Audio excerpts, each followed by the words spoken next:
Ricardo, kumakain ka po ba ng gulay? Ano favorite mo?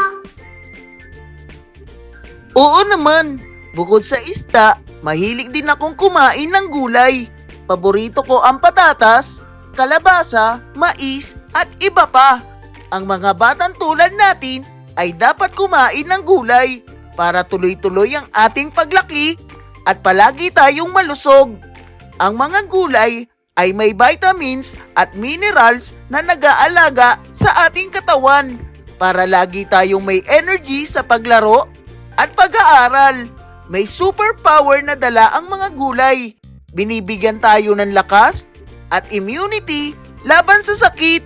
Kaya dapat laging may gulay at prutas sa plato natin para laging level up ang superpower natin. Mayroon ba kayong gustong malaman, mga impormasyon tungkol sa akin, sa ating lungsod o iba pang kaalaman? Ipadala ang video ng inyong tanong sa abotdyan@gmail.com at subukan kong sagutin at bigyan linaw ang mga iyan. Siguraduhin mapapanood at maririnig na malinaw ang video at sound para makita kong mabuti ang kakyutan ninyo. At hindi ako magkamali ng pagsagot ng inyong tanong.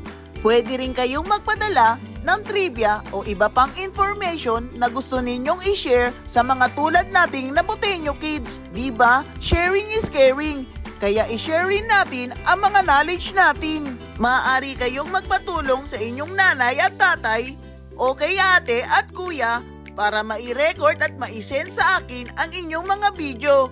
Excited na akong makita at makipagpalitan ng iba-ibang kaalaman sa inyo.